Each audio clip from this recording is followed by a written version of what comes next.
Okay, welcome everyone, and thank you for joining us at the Economic Research Council for this really fascinating event that explores the potential for ergodic investing and the FairShares Commons model. We're really delighted to have you with us and to delve into the potential for this innovative governance models to redefine business and economic systems. It's a real privilege to introduce you to our speaker, Graham Boyd, and he's a thought leader in sustainable business governance and the founder of Evolutesix. Graham specializes in developing ecosystems of businesses designed for long-term resilience and societal impact. He's the author of The Ergodic Investor and Entrepreneur, and as well as that, he's the author of Rebuild the Economy, Leadership, and You, providing groundbreaking insights for investors and entrepreneurs. Graham's multidisciplinary approach and multidisciplinary background in physics, leadership development, and innovation positions him really uniquely to challenge some assumptions and unlock possibilities in economic systems.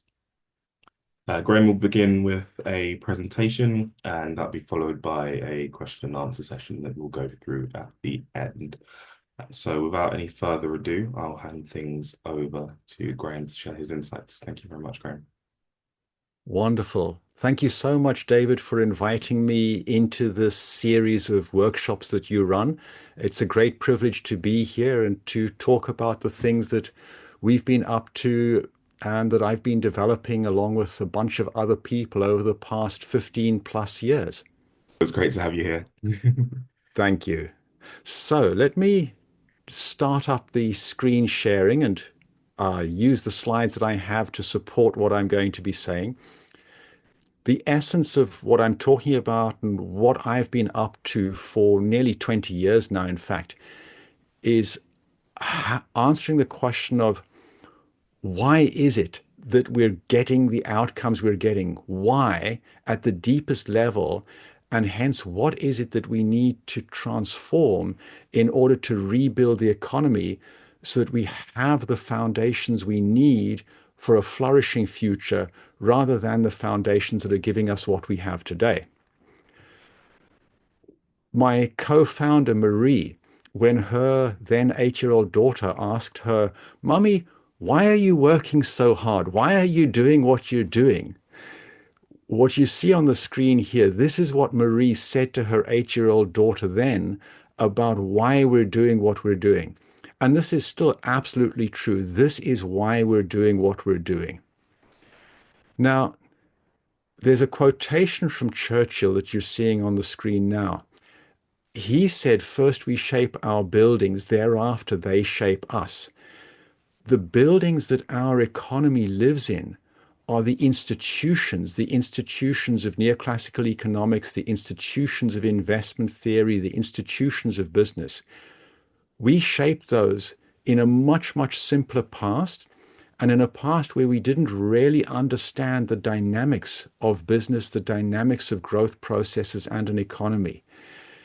We shaped them for a fantasy universe that we thought we lived in, but we've learned over the past decades that the universe we live in is in a number of areas significantly different to the one that our institutions are shaped according to. One of the key foundational assumptions in the fantasy universe that we believed we lived in is the assumption that all of the capital growth processes satisfy a property called ergodicity. In reality, much of what is in our actual universe, not the fantasy universe economists believe we live in, but the actual universe that real business and real people lives in, almost everything is non-ergodic. And in fact, if we do this to scale, the part that is ergodic is microscopically small. Almost all of the really significant processes in business and in the economy are non-ergodic. And these are the ones that dominate what happens to businesses, what happens to investments, and are dominant in the reasons why we have such high negative externalities. Now, what this means in practice, all of our institutions are designed in a way that they only work in this fantasy universe where all of the dynamics of business are where all of the dynamics are ergodic. They do not work in the real universe we live in, where the dynamics are primarily non-ergodic. In business, there's an axiom I learned very early in my days as a manager in Procter & Gamble, which is the strategy you're following is perfectly designed to deliver the results you're getting. Now, most of the time, you don't actually necessarily know what the strategy is that you're actually following. Very often, the strategy that is written in your strategy documents is something that you might believe you're following. It's something you might aspire to follow. But what matters for the results you're getting is the actual strategy you're following. And this is one of the key messages to take out of what I'm talking about here. In our investing, we are following an investing strategy. In our business, we are following a business strategy that is not the strategy we think we're following. In particular, if an investor takes portfolio theory to predict what kind of outcomes they might expect in 5 or 10 years' time, the strategy that they are actually following is not the strategy that that portfolio theory is designed according to. And this is why we have climate change. Yeah. And as a small aside, we can't say that we didn't know. It was in 1856 that Eunice Newton demonstrated unambiguously that carbon dioxide insulates the planet and therefore heats the atmosphere if we increase it. It's 112 years ago, in August 1912, that, for example, a newspaper in New Zealand published an article with the headline, "Coal Consumption Affecting Climate Change." We've known this for ages, so why couldn't we change? Well, it's because of the institutions that we have shaped and that are now shaping us and that are preventing us from seeing the strategy we're actually following. So what I'm going to touch on to unpack what I've been saying and to show what we must do differently and what we can do differently and the results we'll get as a consequence. First of all, I will explore the 6 strata approach that we use in Evolutesix as a framework for everything we're doing. Secondly, I will touch on the institution of incorporation and why and how that institution is not fit for purpose for the flourishing future we need. And finally, I will come back to ergodicity and unpack in more detail what it is and why our ignorance of ergodic versus non-ergodic processes in our institutions gives us the consequences we have, and in particular, why that is a natural consequence of living in a highly complex system filled with uncertainty and the difference between uncertainty and risk. So, diving into the 6 strata, we find it very helpful to look at the whole complexity of everything in our economy, the business world, society, through the lens of 6 strata. The topmost stratum is the global economy. One layer below that, stratum 5, are all of the local economies that interact with each other to make up the global economy. One stratum below that are all of the individual businesses, the incorporated entities that interact with each other to make the local economies, and in some cases for global multinationals like my old company Procter & Gamble, that also interact directly in stratum 6 on the global economy stage. Then you have stratum 3, which is the stratum where work actually is designed, the organizational design of roles, accountabilities, tasks, task processes, work processes.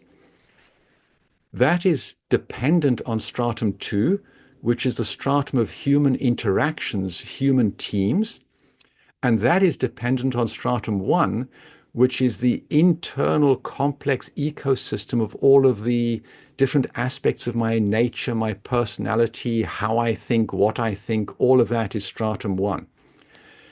And the bit that is really clear in all of these six strata, if you want to make a change in any one of them, like you want to change the global economy, you have to change in an appropriate way all of the other strata below that.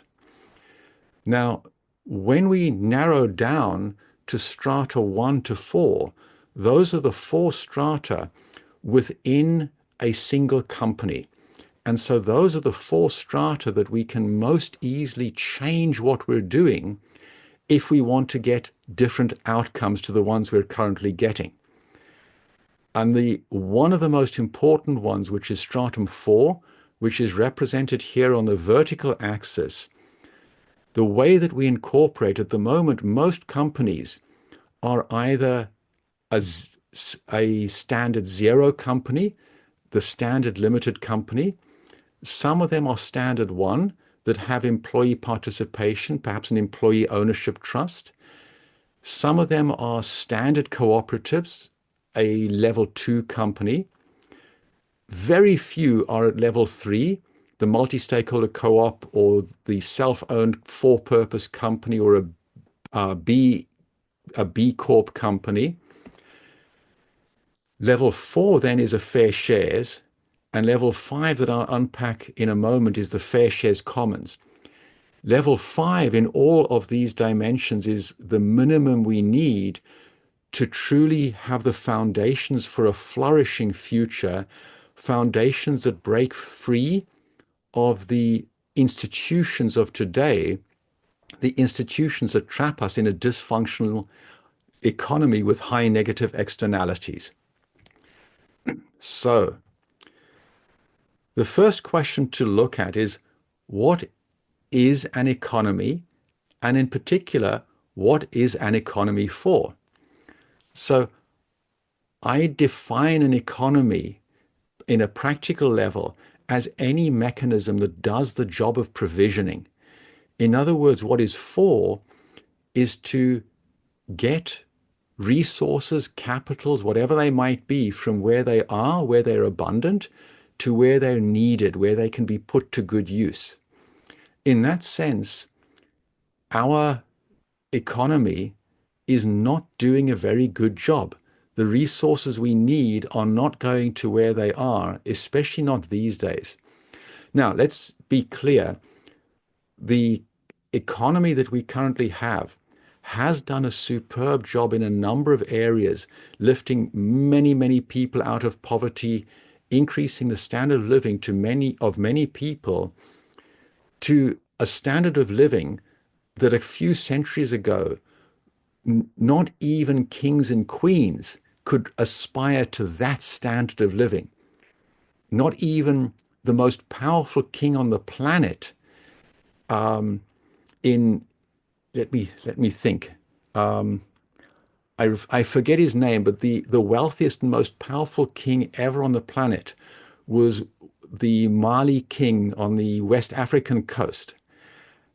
And not even he, with all of his wealth, wealthier even than the wealthiest people today in relative terms, not even he could ever consider traveling from the west coast of Africa through to New York in less than a day, in a matter of 8 hours. Would not possibly have been possible for him, no matter how much he put his wealth to use. And now many people in the world have the capacity, the ability to travel from the west coast of Africa to New York in 8 to 10 hours. So there have been a lot of benefits and there have been a lot of disadvantages, and the disadvantages are now starting to outweigh the benefits.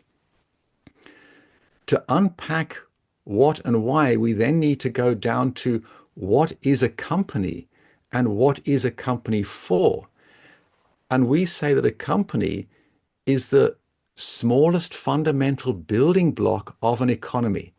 So the company is the smallest functional unit that we can use to do the job in part of provisioning, which means that we need to structure and govern a company correctly.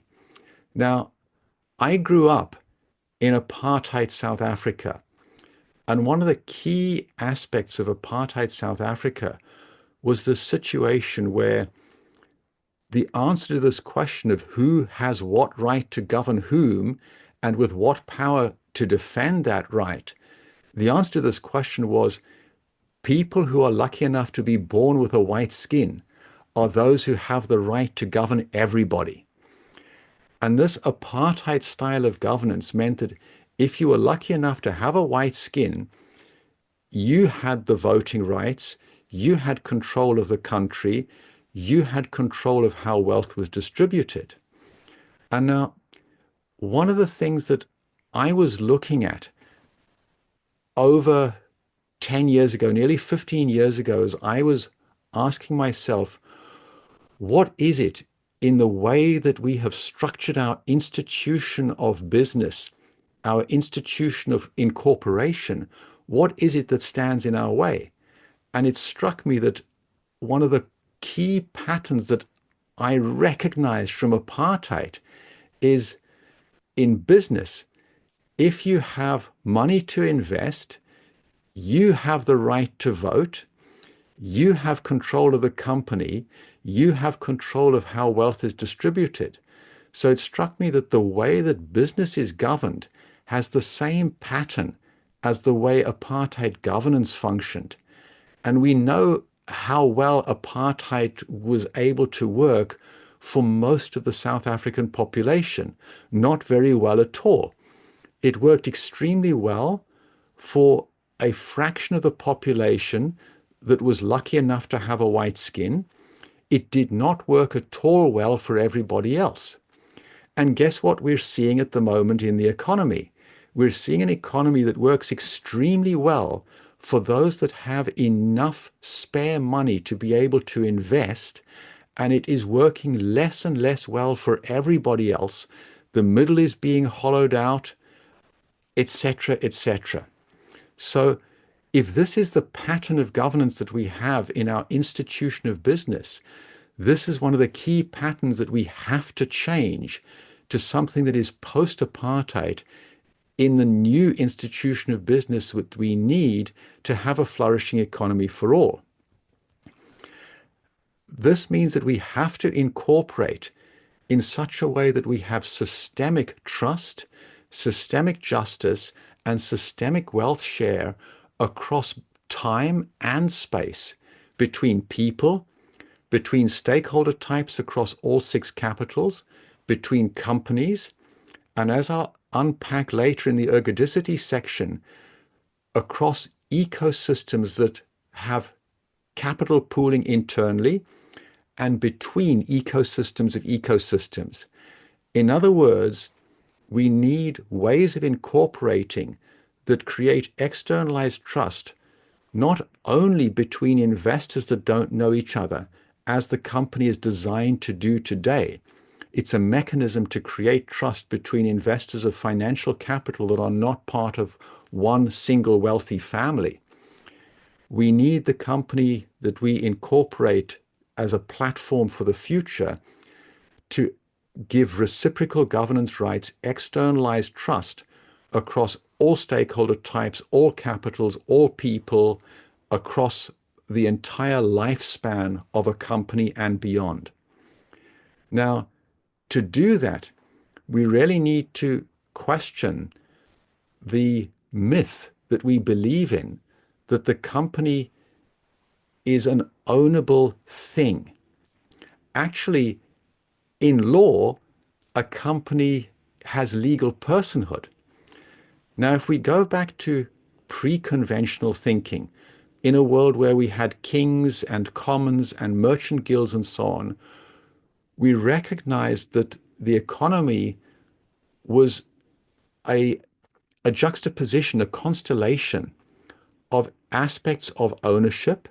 The king owned his subjects, owned the people, owned all of the land, could basically do with it what he wanted. However, at another level, you had commons, you had merchant guilds, and these were structured on the basis of agency, not ownership. What we've done in in our conventional thinking today of the modern corporation is we've we've created something that is not quite the world of the kings, nor is it the world of the merchant guilds or the commons. We've created something where we've used legal personhood, which is about agency and absolutely not the property of anybody, not ownership. We've used the legal personhood to protect the investors.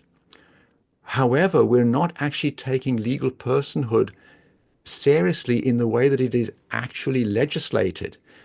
Because of the way that we govern the company, we create the outcomes of ownership. This apartheid style governance creates the same outcomes as if we owned the company, leading to us believing the myth that the company is a thing that is owned by investors, despite the fact that in law it has legal personhood, it has agency, it's not owned by the investors. And I'll give you an example. There are four different types of entities that have legal personhood granted to them. One of them is the natural person, people like yourselves, like myself. And these days, it's illegal almost everywhere to treat human beings as if they were the property of another human being. The next category of legal personhood that everybody thinks of is the corporate entity. Then there's a category that is getting more and more people excited, rivers, mountains, forests, that are being granted legal personhood. And everybody's getting excited about that because it's visible that this is the way of protecting them from exploitation, from harmful negative externalities. The fourth category is one that very few people think about, which is the nation state. It's the legal personhood of the nation state that is the legal foundation for treaties being signed between nation states. And nobody would think today of the prime minister or president of a nation state as having the right to decide to sell the country and all of the citizens in it and all of the land and everything to the highest bidder. I mean, we're no longer in the times of the East India Company, where a company could take ownership of an entire subcontinent. Yeah. So why is it that we're in this weird place where one of these four, we don't take really seriously the concept of legal personhood and agency? The answer is because of this apartheid style governance. To get out of this, we have to go from conventional thinking now to post-conventional thinking. And post-conventional thinking means that we use tools, we use institutions that transcend and include in such a way that we retain all of the valuable things that have created the benefits of the economy we have, the things that have beneficially lifted so many people out of poverty to a very high standard of living, and bring back in what we've lost from the pre-conventional world that is necessary to build a regenerative economy. And one of the tools for incorporation we call the FairShares Commons. So diving into that, the essence of a FairShares Commons is that we incorporate around all of the capitals, all of the stakeholders, including nature, people, society, individuals. The FairShares Commons gives voting rights to the voice of nature, organizations that speak on behalf of the planet, to people that speak on behalf of the next 7 generations. All of that is part of the FairShares Commons. And most importantly, as you'll see when we get to the section on ergodicity, it enables all of the companies in a stratum 5 local economy, all of the companies that interact with each other in a stratum 6 global economy to be appropriately connected in ways that reflect in governance and wealth share the actual non-ergodic world that we live in and the actual way that business works, rather than the fantasy world that economists and business theory think that we live in. And a key part to enabling this is that the FairShares Commons enables a fair balance of value contribution across all capitals and return to each of the capitals and stakeholders representing those capitals so that all needs can be met. And that's the strapline of Evolutesix, all needs met. That is the flourishing universe that we are building towards, an economy that respects the real universe we live in, not the fantasy universe of neoclassical economics, in a way that enables us to meet all needs in just the same way that nature, life on Earth for 3.7 billion years has worked very effectively as a regenerative ecosystem, meeting all needs. There's evidence that we can do this and no reason why we can't. So, a bit more about the FairShares Commons. First of all, this is a pattern language. It's not a specific thing in company law. It's a set of patterns, so you can deploy it in existing company law today. You can deploy it on the blockchain as a decentralized autonomous organization. You can even deploy it for simply a 1-week period to do a special project and just do it on a spreadsheet. It's a pattern language that you can use in many ways.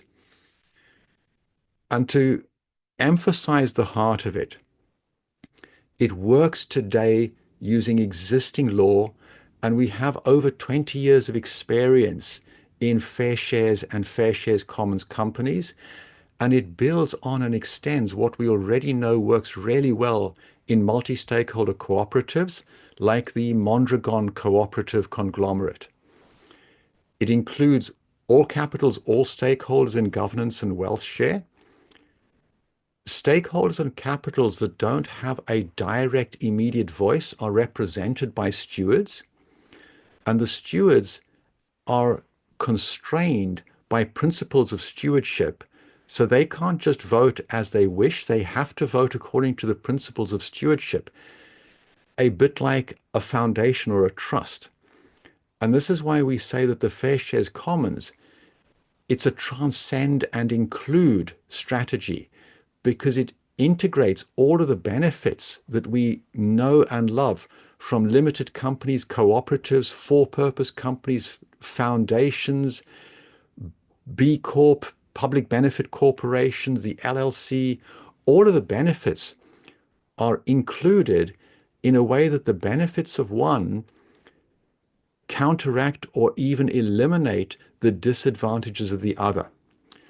This is the issue we have at the moment by seeing each of these company forms as an either or that we have to choose between. They're in opposition to each other. We've ended up throwing all of the babies in each of these different baths out with the bathwater when we flip to the other one. And that means that when we do a cooperative, for example, we throw out all of the necessary advantages that this brings around financial capital. When we stay with a limited company, we throw out all of the advantages of employee motivation and participation of a cooperative. When we throw out, or when we shift to any of the, say, a foundation, again, we throw out too many of the babies. A couple of other key things that the FairShares Commons brings. First of all, by having a balance of power across all capitals and all stakeholders, it means that we are more able to take wise decisions, in particular in the kind of highly complex, rapidly changing, uncertain, volatile, complex, ambiguous world we're living in, because we bring in all of the different contradictory perspectives from people who are seeing different parts of the world. That enables us to come to wise decisions. That is in particular important when it comes to decisions about how the company should change its purpose as it goes forwards into the future. This enables the company to have an evolutionary purpose that is anchored in the best possible perspective on how the business context and the social context is changing. And part of why it can do this, again, goes back to the company has full agency. And because it has full agency, it can be held fully accountable for its actions. Now, unpacking a little bit more on the stewards to emphasize this, because these are really important for the FairShares Commons. You have to have a steward representing the voice of nature with significant voting rights. You have to have a steward representing future generations. We like 7 generations because that's a number that is common in many old and indigenous traditions. And it's actually, if you look at decisions and how long they propagate into the future for, 7 generations is actually a pretty good end point. Almost all of the decisions that are typically taken in a business will have dissipated out by 7 generations, which means that by 7 generations you can correct the decision, you can take another decision, whereas at the 3rd, 4th, or 5th generation you may still be stuck with the decision taken by your ancestors 4 generations ago. You're still living with the consequences. There has to be a steward protecting the essence of the company.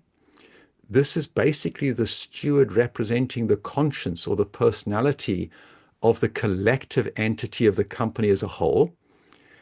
And finally, you need to make sure that any capitals or key stakeholders that aren't able to be directly represented in the company are represented by stewards. So this gives you an example of one of the FairShares Commons companies that we incorporated nearly 10 years ago now. It had 6 different types of stakeholders, as you see here. The voting weight was distributed across all of these stakeholders in this balance.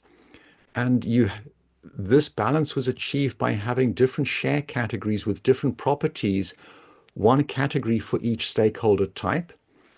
And you also see here how the share of profit surplus, in other words, the dividends, are shared out across all of the stakeholders. And capital gain doesn't only go into growing the share price of the shares in issue.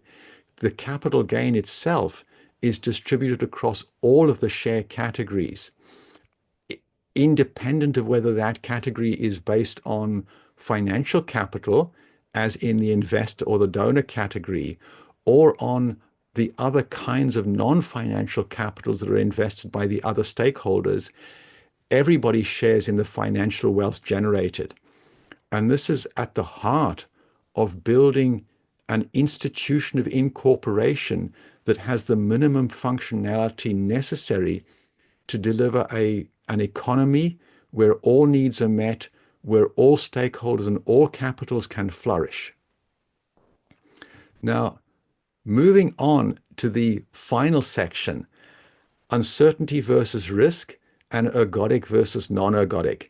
And this is where you'll see a bit more of the reason behind the necessity of having a FairShares Commons institution of incorporation if we're to have any hope of building a flourishing economy where all needs are met. So if you think of the universe we actually live in, what is it that is simple and perfectly predictable? Very little. The ergodic universe that neoclassical economics and our institution of business lives in requires a universe that is simple and perfectly predictable, at least perfectly predictable on average. But almost everything in the universe we actually live in is so complex and so unpredictable that much of it is inherently unknowable. And if something is inherently unknowable, this is where uncertainty is different to risk. All that the institutions of economics, modern portfolio theory can put in are risks. And risks, by definition, are only calculable for things that are knowable. They're not calculable for things that are unknowable, for things that are inherently, irreducibly uncertain. In addition to this, one of the issues that we have, which compounds this, is the fact that most things grow or change in the actual universe through compounding. They change from today to tomorrow in proportion to the value that they had at the end of yesterday coming into today. This compounding process, along with the existence of absorbing boundaries, is a key characteristic of the non-ergodic actual universe we live in. A universe that is ergodic does not have absorbing boundaries and is not based on compound growth. And I'll give you an example. Let's imagine that I go to a village with 1,000 people in it, and this village, each of the 1,000 people has a total wealth of 1,000 euros. And I say to the village, if you all agree to play Russian roulette once, for every person that survives, I will give that person 1,000,000 euros. For every person that dies, I get all of their wealth. The village may well say this is a rational gamble to take. They will say that if they have primarily people who are trained in neoclassical economics in the governing body of the village, because neoclassical economics will say this is a rational decision. Take this gamble. At the end, you can expect to have 830 million euros in the village. Yes, you will have lost 170 people and 170,000 euros, but that would be a rational gamble to take. Any other decision is irrational, driven by emotions, by human things that we need to correct for because they're irrational. Now, as a side comment, this is very close to the kind of decision that villages and countries take when they are attacked and they decide to go to war to defend themselves. They know that they will lose a significant part of the accumulated wealth so far. They know that they will lose a significant percentage of their population, and they do that in the hope that at the end they will be better off than they would have been if they had not gone to war. So the rational decision is to take this gamble. This is the horizontal case of 1,000 people each taking this gamble once. Now I put to you, David, as one person, would you take this gamble? Would this be rational for you to take this gamble 1,000 times in succession? Yeah, and I could already see from the grin spreading across your face as I said that, you are going, absolutely no way in hell will I come anywhere near this gamble. No chance. No chance, no chance. Yeah, and yeah, not even if I put a gun to your head would you say yes to this gamble. And the reason is very simple. You intuitively know, even if you've never studied statistics, you intuitively know that by the 5th to 20th time you will hit a live round, you will lose all of the millions that I've given you up to then. For me, it is so close to certainty that I will lose nothing that I can quite happily take this gamble for the lifetime of the universe without having any realistic risk of losing any of my money. The assumption, the premise inside our institutions of investing, the foundation of modern portfolio theory, comes from the same premise and foundation of almost all of economic theory, which is that the typical outcome in a sequence over time, which is phenomenally difficult to calculate, is the same as the average outcome, the expectation value in the horizontal. And what we've just seen in this simple example is that these are two very different things. The typical outcome in the future does not trend towards the average. And this is the central message of the difference between the non-ergodic dynamics in the actual universe we live in and that dominate the actual universe versus the premise that all capital growth processes are ergodic, that is the premise in modern portfolio theory, in economics, and in pretty much everything that we're taught in Statistics 101, that the typical outcome in the future is equal to the expectation value, and therefore we can use the expectation value, the average, as a reliable predictor of the typical outcome in the future, and that a rational decision maker will choose the decision that maximizes their expectation value. And what we've just seen here is that is no way in hell rational in the universe we actually live in, where almost everything is non-ergodic.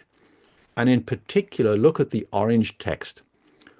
Almost everything that is dominant in life, including business, is non-ergodic in such a way that the typical outcome is strictly less than the average, strictly less than the expectation value. Now, I'll give you another example of what I'm talking about here. Imagine that you are dealing with your family wealth, and maybe you are an extraordinarily wealthy family that has significant amounts of family wealth. Perhaps you're Bill Gates, and you decide that you want to be really conservative, and so you set up your portfolio to do perfect capital preservation. You don't want any growth. You're content with having perfect capital reservation. You want zero risk of losing money. And so you set up your portfolio to have zero risk of loss. It means you have zero probability of growing your capital, but it will keep it fixed. And so you set it up so that each time the coin of the economy is tossed, it's set up so that if the coin lands heads, your capital will grow by 50%. And if it lands tails, it will shrink by 50%. Modern portfolio theory economics will tell you the average after each coin toss stays at 100%. If you just keep going, you will trend to average, and the typical outcome of your portfolio at the end of a long enough period of time will be the perfect capital preservation you target. Now let's look at what actually happens, starting first of all with this branch that begins at the first toss with 50% growth.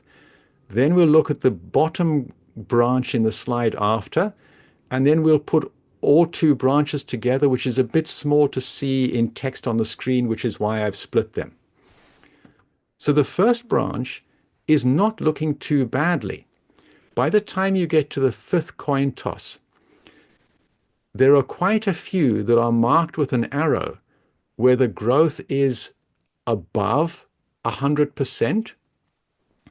And it looks as if those pretty well balance out the ones where you've gone below 100% by the fifth coin toss.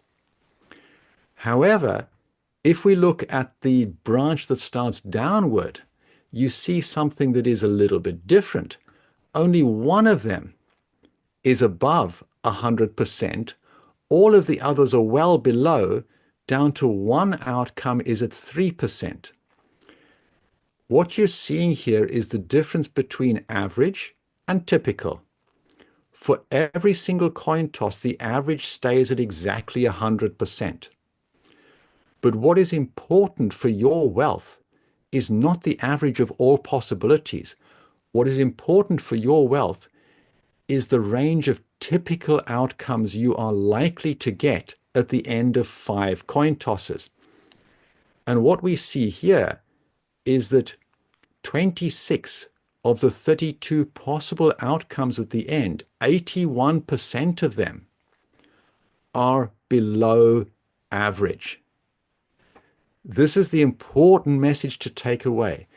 In the non-ergodic universe we live in, the institutions of incorporation and investing are unwittingly setting us up for outcomes where the expected performance is strictly, or where the typical performance that we can expect is strictly below average.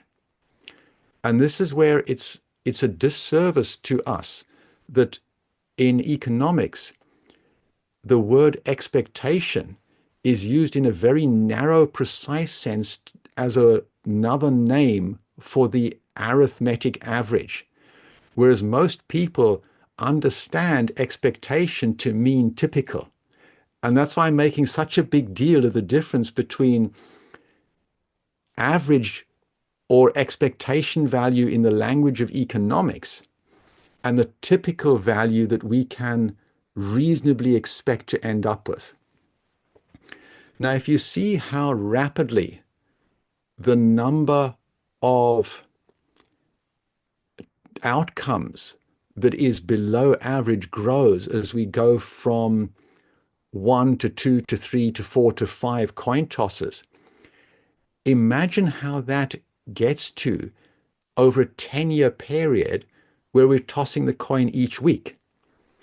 We get to a number that is the fraction that is below average is very close to 99.9%. In other words, the typical outcome of the businesses that we invest in and build, the typical outcome is below average. And that's the average we should, or that's the outcome we should expect because of the non-ergodic universe we live in.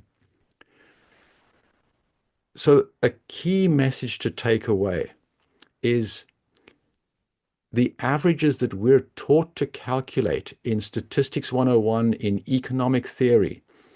These averages are almost always not only useless predictors, they're almost always harmful predictors to navigate by. We have to shift over to using the typical outcome rather than the average outcome as the predictor of the future that we navigate by. And when I say navigate by, the job of the executives in a business are to take decisions today that they believe are most likely to deliver wise, beneficial outcomes in the future. You can think of an executive in a company as being a production line for wise decisions. And the production line designed by our institutions of business are not capable of supporting the executives in taking wise decisions and then putting them into practice in flawless execution.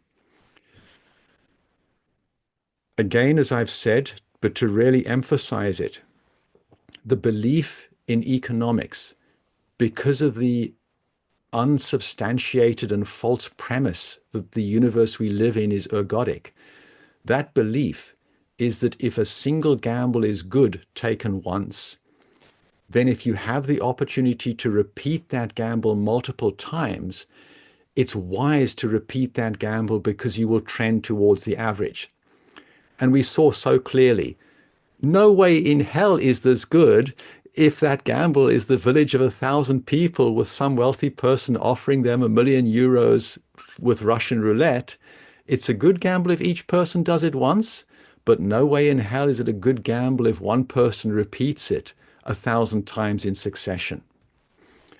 However, what if you build in a different mechanism in terms of how the village operates, a common style, village style, collaborative mechanism, and you offer that gamble to all 1,000 villages 1,000 times in succession? We're going to have a look at what that does if we do that instead, if we change the rules of the game. And I'll give you already a hint. What I've just described changes the rules of the game such that the entire village and all of the people in it moves much, much closer to being in an ergodic universe than the non-ergodic universe. So with that hint, that spoiler to what's coming,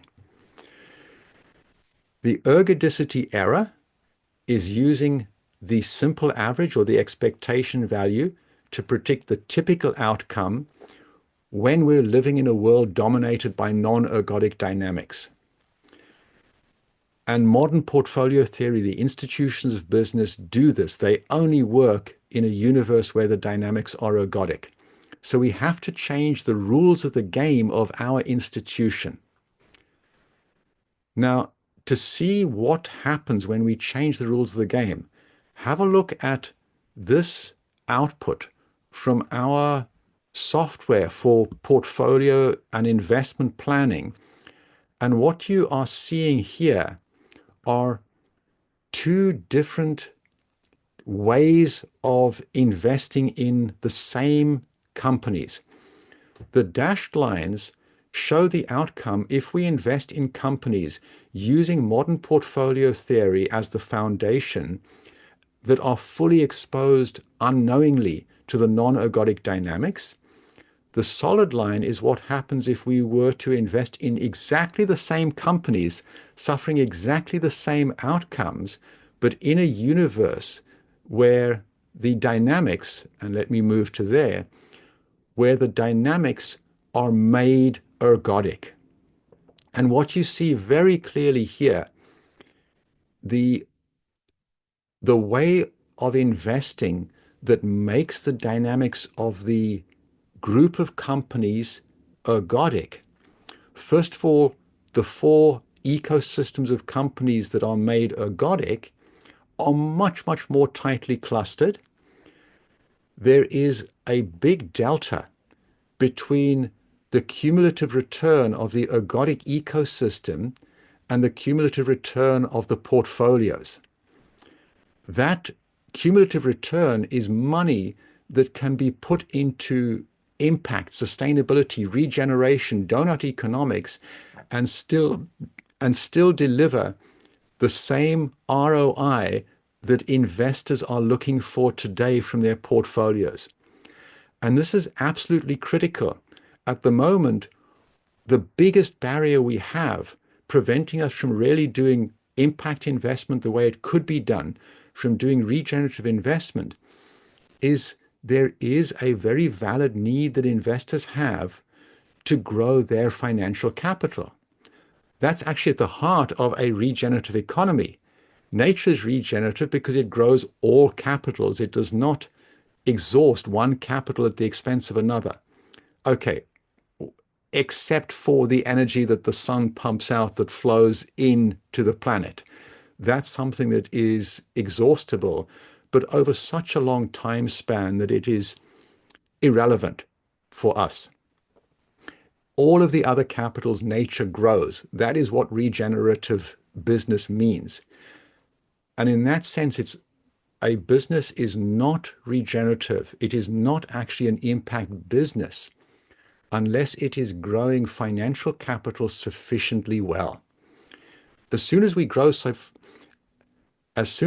financial capital sufficiently well, we can get away from the current approach of venture philanthropists and other philanthropic organizations where they only put 5% of their wealth into their impact investments, and 95% of their wealth goes into the conventional stock market, conventional businesses to deliver the returns they need to keep putting 5% into impact investment.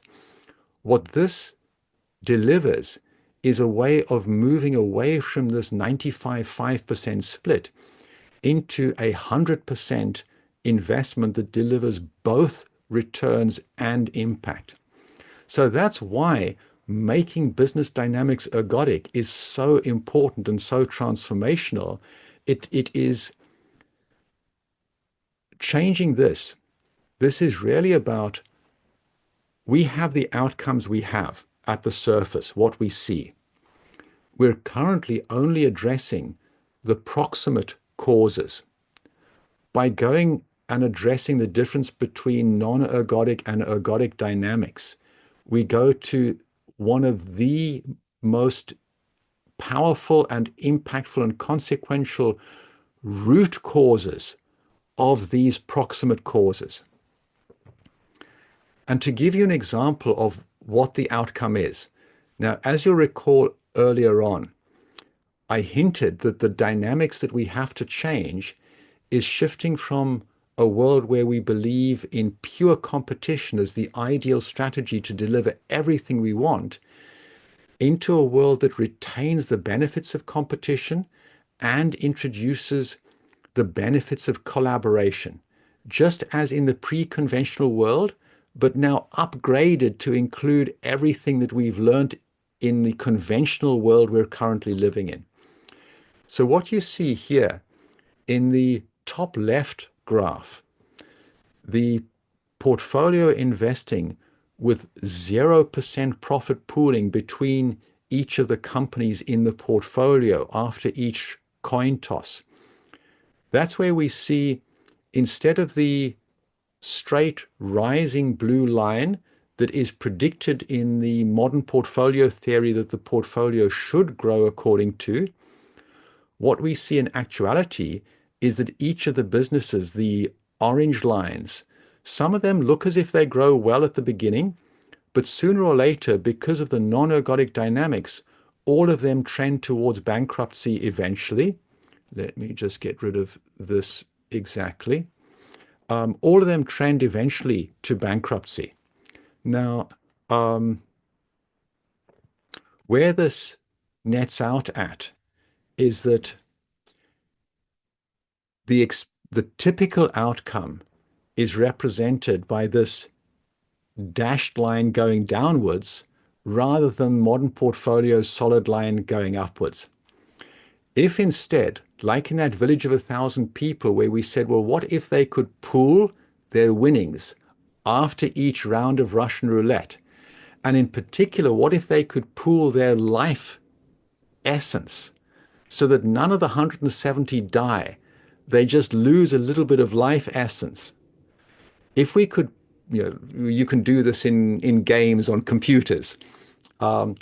If you could pool in such a way, then what you see here is just 1% of pooling between companies in an ergodic ecosystem leads to a completely different outcome. After 10 years, none of them have gone bankrupt. And if you go up to 10%, you get to a point where all of the companies are growing better than the best company in a portfolio. And if you get to 100% pooling, what you see that you're doing at 100% pooling is you are restoring the premise of ergodicity. 100% pooling, in this case, you make everything perfectly ergodic again. In other words, paradoxically, neoclassical economics doesn't work unless you have perfect collaboration, but its built-in myth is that perfect competition is the best strategy to follow, but its premise requires perfect collaboration. Now, in the real world, what we're dealing with as a consequence of this, in that specific example I've just shown you, if I were to want to, in the top left 0% pooling portfolio, get the typical outcome up to the predicted blue line where we're doubling in size each year, I would have to have 5 times the negative externalities through extraction. So in that specific example, I can eliminate 5 times the resource extraction simply by giving up on the myth of competition as the strategy and building in some collaboration, just enough. And this is the answer to why it has been so hard to prevent climate change. It's the ergodicity error. And the secret is to give up our myth that it's either competition or collaboration or some compromise between them, but rather we have to deal with business and investing the way nature deals with the natural environment and recognize that competition and collaboration are two independent axes. And we can quite happily sit in a sweet spot of 70 to 80% of each. If we do that, then we can get away from the way that the ergodicity error distorts our business plans and investment plans because it's based on a fantasy world. It's a fantasy map that we're trying to use to navigate in the real world. Again, to emphasize, blended is best, a blend of collaboration and competition. For this to work, we cannot use the basic building blocks of today, which are designed in opposition to each other. We need to transcend and include the benefits of each and have a FairShares Commons class of incorporated entities. This needs to be our institution. Interestingly enough, what you see in the background image here is one of what used to be the clam gardens on the North American coast, built by the indigenous peoples. And those clam gardens lasted for centuries, meeting all needs, including of nature, because they respected the non-ergodic dynamics of the natural environment, and the gardens were run in such a way as to make the garden as a whole as close as possible to ergodic. In analogy, the way we invest in businesses today is somewhat as if we took 10,000 separate aquaria, each with one fish in it, and put them next to each other and said, right, this is a coral reef ecosystem. You know, no, it's not a coral reef ecosystem. A coral reef ecosystem is where everything is in one ocean and where they can collaborate as well as compete. So you can read up more on this in the 2 books that I and economist Jack Reardon have published. And if you want to know more, we will be sharing the links to these various YouTubes with you. And you can learn more about what we're up to in a couple of the Evolutesix courses that we offer in the links at the bottom. And that's who we are, that you can contact to get to know more about us. Right. Thank you very much, David. Back to you. Super. Thank you so much for that, Graham. A really interesting and it's an inspiring and stimulating discussion there. Really, I found that incredibly interesting, and I've got a load of questions to put forward to you. But just first of all, thank you so much for your time and taking the time to explain all of that. Um, yeah, as a former maths teacher, I particularly liked all of the aspects around probability, so that was very pleasing to me. We'll get started with some of the questions then. And I guess before I delve into the kind of intricacies of some parts of what you've been talking about, I just kind of wanted to get a kind of brief overview of kind of how you came to this understanding. I remember you talking about the experiences of apartheid of South Africa and how that's influenced you, but potentially talking about some of the ideas around non-ergodicity and how you've kind of come to those positions. Yes, yes, very good question. And I'll pick up with you being a former maths teacher. One of the fascinating things that is emerging in the research into ergodicity economics, in other words, economics that does not begin with blindly making the premise that the world is ergodic, but instead uses the full complexity of non-ergodic statistics and then look at what happens. One of the outcomes is that actually, when people have not been taught statistics, then the decisions that they take intuitively follow what they would take as a rational decision if they were using non-ergodic statistics to calculate the rational decision. So one of the key learnings that is coming out of ergodicity economics is that actually so much in economics, which is attempting to explain away why people take this decision when the rational decision is this one, is actually completely explained away when you stop pretending that the world is non-ergodic in your calculation of what is a rational decision. When you use the full non-ergodic statistics, the rational decision is this one, and this is the one that people intuitively take if they've not been taught statistics. So, and then from that bit to how I got here. So, not only did I begin life living in South Africa, growing up in South Africa, and experiencing what it meant to be embedded in a system that was based on a false premise. The first love of my life and my first career was particle physics research. And the research that I was doing was researching the dynamics of high energy particles, extremely high energy particles, thousands of times hotter than the center of the sun. And I did my PhD in this, and the center of those calculations, the dynamics of these particles are completely non-ergodic. So my physics PhD was in the non-ergodic dynamics of ultra-high temperature particles.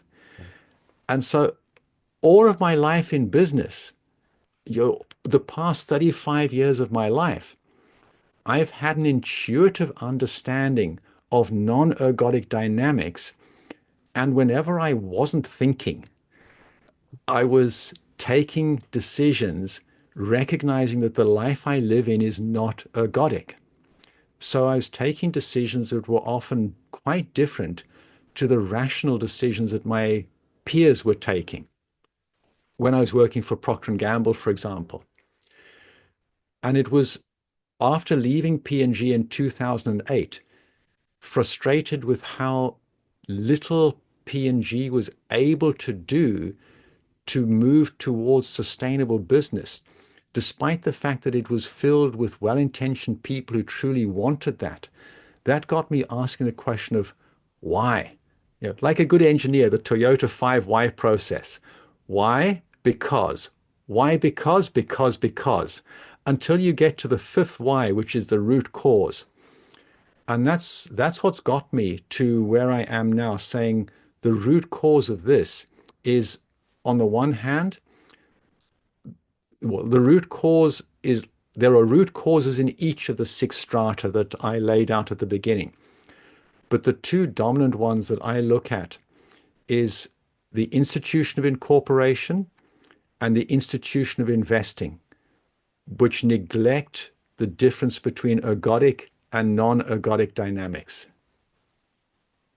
Well, thank you. Thank you very much.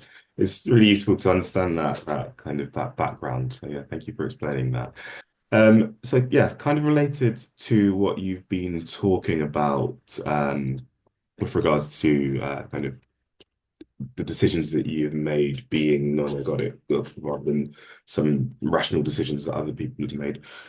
Um, why you've kind of touched upon it when we've talked about probability earlier, but why don't you think that the ideas you've talked about around non-ergodicity, why aren't they more widespread? And why isn't this sort of understanding of probability kind of more widely acknowledged? Is it that teaching of probability that you've mentioned? Ah, so we need to go back to when economics began as a discipline. At around about the same time that economics separated from physics as its inspiration for what it was doing, that was the time when physicists 150 odd years ago began to understand the difference between ergodic and non-ergodic dynamics in physics. and where the word ergodicity was invented by physicists to describe a universe where the typical outcome was different to the average. So, first of all, there was that separation. Now, some economists in the early days recognized that they were making the assumption of ergodicity, that actually a lot of the processes in the economy were non-ergodic, and they were saying consciously, well, we need to make this assumption because non-ergodic statistics cannot be calculated with pencil and paper. So if we try to do it non-ergodically, we can't do anything. So let's just do what we can and hope that what we can is better than nothing.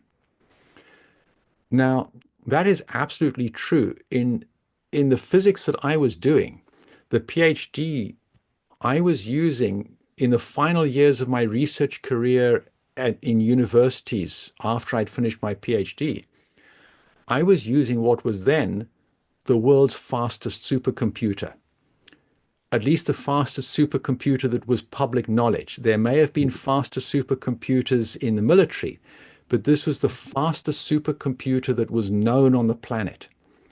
And the programs that I was running to calculate the non-ergodic dynamics of high temperature particles, we were running those programs for a few years in order to actually get decent Oh, statistics wow. out where we could calculate the expectation value. So, you know, and this was in highly simplified versions. If so, it's no wonder that economists couldn't do this. To begin doing what we need to do to calculate a true non-ergodic investment strategy, we've only been able to begin doing that over the past decade with modern computing power. The issue, though, is that neoclassical economics in particular, but some of the other disciplines as well, to a large extent, it's become a religion rather than a science. Yeah. It's become a declaration of allegiance to the dogma. And this is what is now holding so much in economics and in investment theory back from recognizing that there is a fundamental gap between the dogma of the religion and the actual universe we live in. And that shows up in so many areas. Yeah, and it's as if you've predicted my next question, really, because I obviously went to university to study an economics degree. Through part of that time, was quite annoyed about things that you learn quite clearly not being that applicable to certain sections of how the economy actually works in practice. So I guess I just wondered what your thoughts would be around the issue of kind of what is non-ergodicity the kind of fundamental reason for a lot of these assumptions not properly explaining the way the wider economy works. And I guess from there, do you think that, I don't know if it's an issue of the kind of development of technology, do you think we have moved to a situation where we are better able to model some of these non-ergodic kind of systems, really? Right. So, first of all, absolutely yes. We now have all of the computing power we need to model non-ergodic dynamics with more than sufficient accuracy to really get decent investment planning decisions coming out and to get decent understanding of everything from the microeconomic to the macroeconomic level. Then, to the other part of your question, the thought that went through my head as you were asking the question is this is perhaps comparable to the old days of sail navigation. It was fine to navigate as if the earth was flat. If all you were doing was navigating, say, from, I don't know, let's say you were navigating from a port on the edge of the Cornish coast down across the channel to the nearest port on the French coast, or you were navigating around the Mediterranean, you could happily assume that the Earth is flat. But if you're sitting in a supersonic aircraft like the Concorde and you're trying to get from London to New York at full speed, and you're navigating on the assumption that the Earth is flat, you're going to end up in outer space. And you didn't build your aircraft to survive outer space. And so the aircraft is going to explode. Oh, fair. Yeah, good analogy. I enjoyed that actually. Okay, my next question will move on slightly to a slightly different topic. In the presentation, you mentioned the idea of kind of neoclassical economics shaping us, really. I wondered if you could talk a little bit more about how that's kind of happening now, and maybe also discuss how, if we move to a system like you're suggesting, how that would shape us differently. Yes. So I'll start by pointing out the the impact of neoclassical economics about 50 to 70 years ago began becoming really powerful in the realm of politics and policy making. There is now pretty much everything in politics and policy making, especially in the more American end of the spectrum of economies. It's determined by the beliefs of neoclassical economics. It's almost impossible for anything other than neoclassical economics to influence political decisions and policies. So this is the key mechanism where I say that the institution of neoclassical economics and the sub-institutions of business, incorporation, investing, etc., they are now shaping us. The the way taxes are structured, the way investment incentives are structured, the way antitrust, anti-competition laws or antitrust laws, competition laws are structured. All of those are shaped by the institution of neoclassical economics. Our belief that we can treat the company as a thing, despite the fact that we legally structure it as a person, yeah, that's a split personality. Yeah, on Monday mornings I'm a thing, and on Tuesday mornings I'm a person. Yeah, so that's how it's shaped us. Um, and this is a bit like I remember so clearly when I was a child. I I used to do all kinds of crazy things. I used to bore a very tiny hole in my eraser and look through that hole to see the blackboard, to see the writing on the blackboard. I used to sometimes in tests, I would copy the questions from the person sitting next to me because I couldn't read the questions written on the blackboard. And I thought this was perfectly normal. I thought that I had no concept of spectacles. I had no concept that all that was needed was to have my eyes tested, to have an optometrist make up a pair of spectacles for me, and then would be able to see perfectly. And I can still remember just how absolutely blown away I was when I got my first pair of glasses and I put them on and I looked at the trees in the distance and I thought, oh my God, normal people can actually see the leaves of trees in the distance. Yeah. So I think this is one of the key things that we're talking about here. As soon as people put on the spectacles necessary to see non-ergodic dynamics, all of a sudden, so much comes into sharp focus that is currently not visible at all. It's just this amorphous, blurred mess. Mhm. Mhm. Yeah, I understand. Yeah.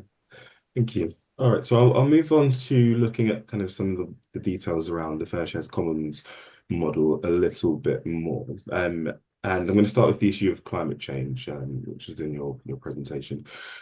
And it obviously kind of suggests at least some form of a solution to the issue that we have around climate change. Um, I wonder if you could talk about any of the either differences or similarities between any other kind of economic models or systems or dynamics that also try to deal with these solutions around the environment and climate change, such as degrowth, for instance. So if you could kind of talk about any differences or similarities around those. Yes, excellent question. So let me pick up first of all on degrowth, and I'll maybe let me use the word post-growth. So the reason why I make that distinction, the the interpretation that most people have colloquially of degrowth is that it's going to be about making do with less. It's going to be about having a lower quality of life. Post growth is pointing at the same fundamental principle, but in a way that does not create that um, negative knee jerk reaction of I have to reject this because it means I'm just going to lose out. Now,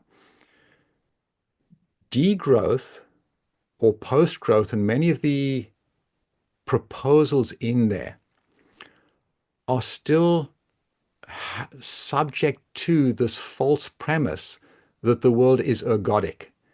And so they're trying to get to an economy that will meet all needs, that will provision for all.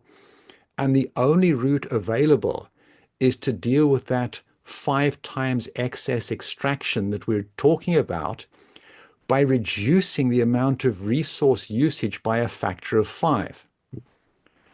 What Once you recognize that the actual growth dynamics are non-ergodic, and you recognize the need to replicate what nature has proven works for 3.7 billion years, and that's billion with a B, keeping in mind that modern humans have only been around for 70 to 100,000 years, and really modern humans with writing for about 10,000 years.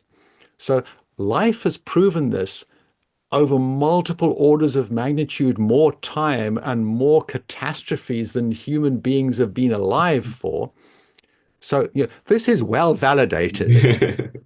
Um, as soon as you start to do that, you recognize that there is a fundamentally better way of delivering the outcomes we need that are being that are desired and aimed for in the post-growth movement. The fundamentally better way is to recognize fully the non-ergodic dynamics of all of the capitals, financial, natural, human, etc. They all change non-ergodically over time. And if we use a strategy that fully respects the actual world we live in, that is not trying to navigate on a fantasy flat earth world, then we simultaneously eliminate all of the resource consumption that we currently have that is unnecessary.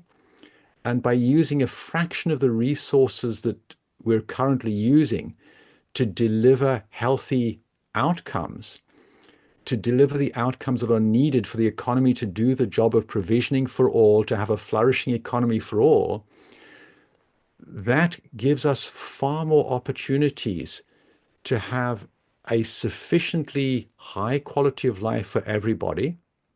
And then all we need to do is the additional changes in how business operates so it becomes perfectly circular. And by perfectly circular, I mean 100% of the non-renewable raw materials that we use are reused in the future. Anything less than 100%, even 0.0000001% less than 100%, compounds over time to become non-renewable and leads to collapse. So it just becomes so much easier to do that. And it becomes so much easier to get people on board because instead of a 5 times decrease in your quality of life or a 10 times decrease, all we're talking about is not a decrease in the net quality of life, but just a shift in which bucket are you deriving your quality of life from. Okay, great, thank you. So yeah, sticking with the the fair shares model, you talked about there needing to be a balance between collaboration and competition within your presentation. I just wondered what would guide the kind of level of collaboration and competition and how that might be different, and would it need to be different for different types of organizations, for instance? Yes, yes. So there are a couple of factors that come in, but I'll preface that by saying, like almost all decisions in business and in life, there is no single right answer. There is no single simple cookie cutter method to find this is the right answer. These are all executive decisions that you take knowing that it's going to be wrong. And the essence of a wise decision is something that is approximately right rather than something that is perfectly wrong. And much of what is calculated in economics today and in business theory is perfectly wrong and not even approximately right.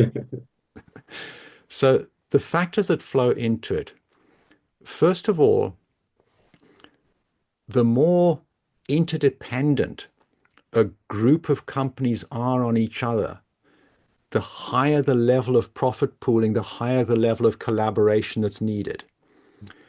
The more that they are independent of each other, the higher the level of competition that's needed. So, for example, if you're thinking of the local economy of a city, all of the businesses there are very interdependent on each other because it's the same set of citizens that depend on the entire economy being healthy. If people start to leave the city because one business has gone bankrupt, all of the other businesses will be affected. So they need a high level of profit pooling, a high level of collaboration. Equally, when you look at the level of complexity, uncertainty, and volatility, the more volatility that there is, the more profit pooling that you need to flourish. And paradoxically, the more uncertainty that there is, the more that, for example, products are evolving and changing rapidly over time, the more that you're going from an abacus to a calculator to a computer, the faster that that is going, the higher the level of competition that you need. And so this is then where that we need to treat them as two separate dimensions and sit in this top corner where you have high collaboration and high competition. That's the space where most businesses need to sit when they're close together. And the further apart they are, the more viable and necessary it is to sit in the space of high competition, low collaboration. And as a side comment, that's what life is like inside large companies like Procter and Gamble. The internal brands are in high competition with each other and in high collaboration to win total market share. That makes complete sense. Yeah. Great. I guess looking at this a bit more from a slightly different angle, then within an individual business, I saw the kind of the weights between the different stakeholders in terms of the voting weight, capital gain, and profit share. Is that something that just gets decided upon in that internal process, and what kind of factors are involved in that split? Yes, exactly. This is something that gets decided on typically early in the day. And it's based on looking at, well, just as in nature, nature does this in an iterative sense. Basically, how many springbucks should a lion eat before the entire ecosystem on the African savanna is a threat? Yeah. And so you build this in as with your best judgment when you start the company. And then, as always in companies, this is something that needs to be dynamic with sufficient checks and balances so that you can change this as the business drivers and context change over time. Perfect, thanks. And probably the last question for me, kind of looking more broadly then, maybe at the idea of non-ergodicity as well as the FairShare Commons model itself. What what do you think are the biggest challenges to this? Maybe other than the kind of hegemony of neoclassical economics itself, but what do you think are the biggest challenges to actually establishing this in a more widespread way? Yes, that's a deep question. It That's is. a really deep question. And I'll unpack it. Yeah, the if we look at how we all behave, and I mean all of us, we're all going to look at something new and say, "Oh, show me."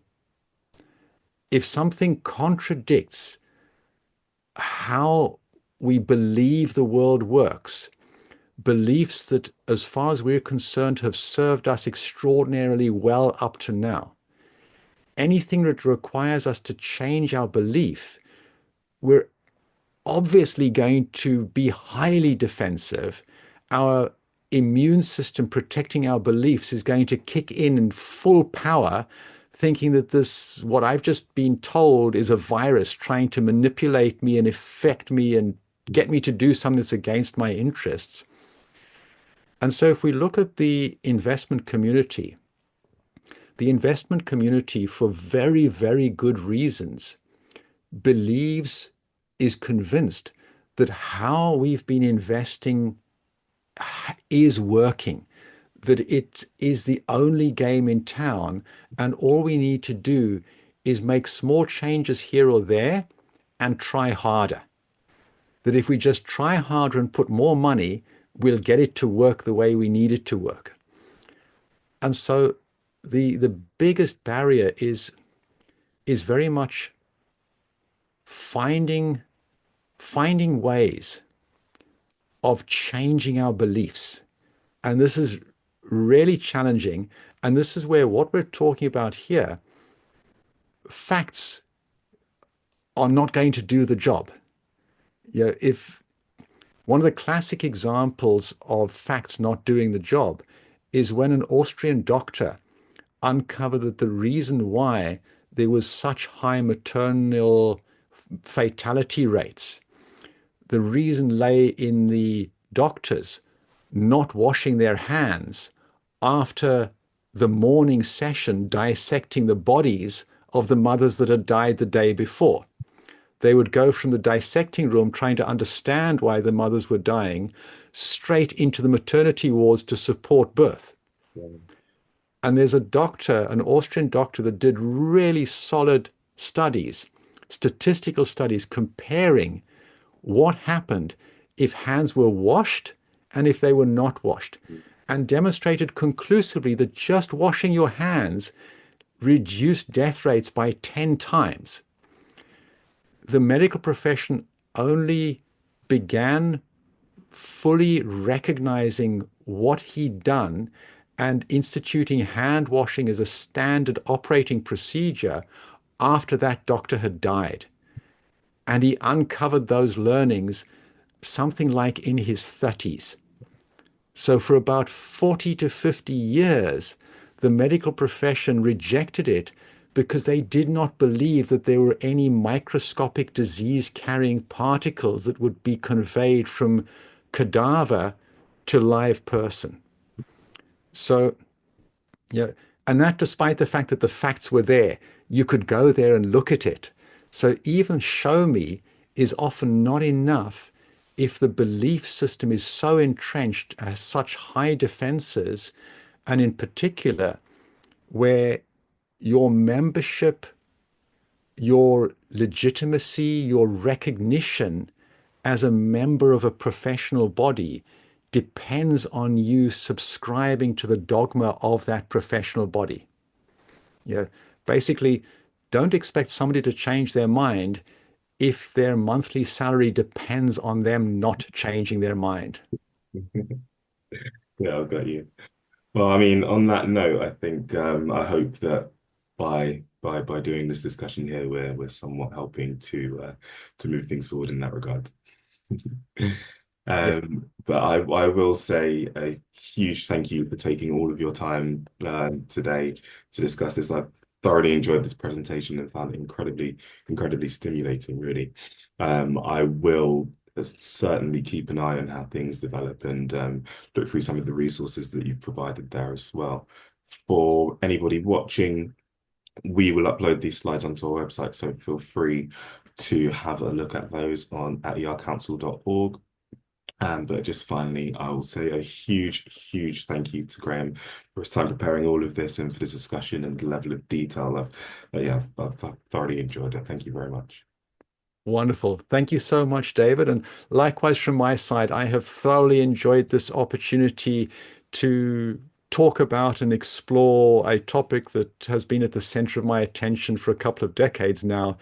And one of the things I've enjoyed, I've come up with a few new metaphors and analogies. So hopefully this will be useful to more people going forwards. Excellent. Well, I'm happy to help. Super. Thank you very much. Take care. Great. Thanks, David. No problem at all.